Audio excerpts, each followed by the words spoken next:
If you're an ambitious professional who started earning a good income but still feels behind or anxious about money, you need a clear roadmap. The first step on that map is knowing the one number you need to track above all others. And I promise you, it's not your salary.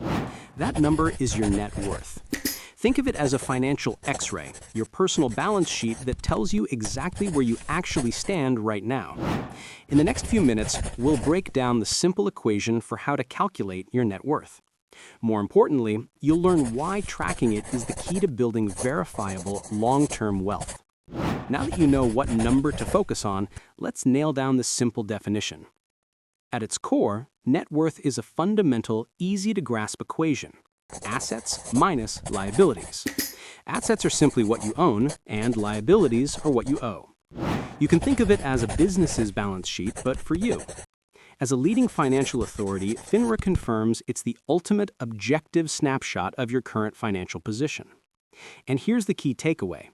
Your core financial goal is to consistently increase this number over time.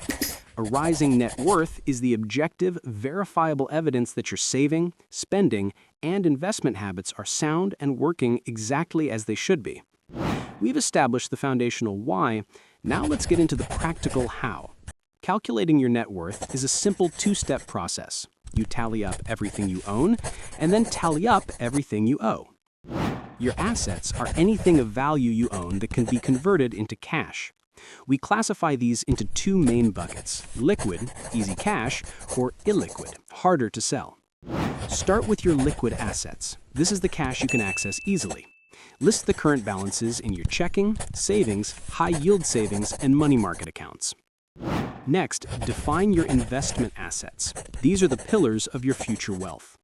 Include the current market value of your retirement accounts, like your 401k and IRA, your brokerage accounts, and your equity in any personal business. Finally, we have personal assets. This is where many people make a mistake. Items like vehicles, jewelry, or collectibles are technically assets, but here's your expert valuation tip. You must be extremely conservative with these numbers. Investopedia recommends you use the realistic low-end fair market value. That is, what you could sell it for today, not what you paid for it or what you wish it was worth. Objectivity is critical to this entire process. Your liabilities are simply your debts or financial obligations. Think of them as a financial promise to a creditor that you haven't yet fulfilled. We'll start with long-term liabilities. This includes the remaining principal on large debts, most commonly your mortgage, and any outstanding student loan balances. Then list your short-term liabilities. These are debts you expect to pay off relatively sooner, such as your current credit card balances, the principal remaining on personal loans, and the principal on your vehicle loan. Here's the crucial point. When listing these debts, you must track the outstanding loan balance. Don't write down the original loan amount, and certainly don't write down your monthly payment. We need the current total amount you still owe to the creditor. With those two lists tallied, you're ready for the final step. The formula is beautifully simple. Total assets minus total liabilities equals net worth. Let's walk through a quick, relatable example calculation to demystify this process. Imagine our example person, Alex. Alex's total assets are $130,000. That's $25K in cash or savings, plus $80K in a 401K, plus $25K in car or personal value. Alex's total liabilities are $90,000. That's $65K in student loans, plus $20K in car loan, plus $5K in credit card debt. The calculation is $130,000 assets minus $90,000 liabilities, which equals a net worth of $40,000. As a tooltip, the easiest way to track this accurately is by using a simple dedicated spreadsheet or a financial tracking app that can automate some of the updates for you. The goal is to make this process feel simple, not like homework. And here's an important reassurance point. If you're just starting out, it is common and perfectly acceptable for your net worth to be negative, especially with student debt. This doesn't mean you've failed. It simply means you've established a baseline. As Investopedia confirms, the importance lies in knowing this starting point so you can measure your progress forward. Before moving on, we have to address one of the most common errors in net worth calculation: The home equity misconception. Many people count their home's full market value as an asset without subtracting the mortgage, and that is a major mistake. Remember the equation: assets minus liabilities. Your home is only counted as an asset for the amount of equity you actually have in it. The correct formula is market value minus remaining mortgage balance equals equity. This is why an expensive house with a large mortgage can actually contribute very little to a positive net worth. You must be objective and honest with this calculation.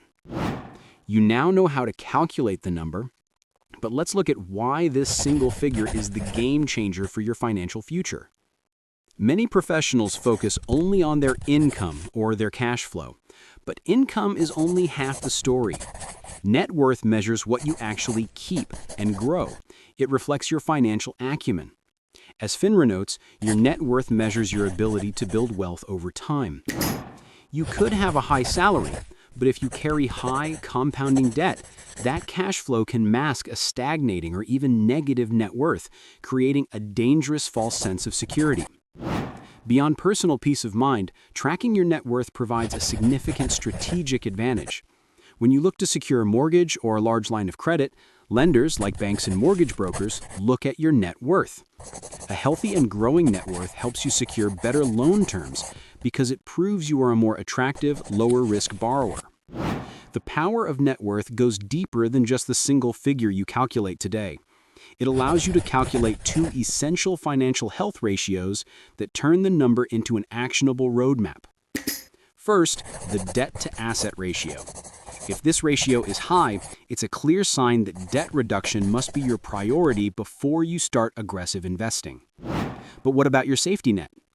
Second is the liquid asset ratio.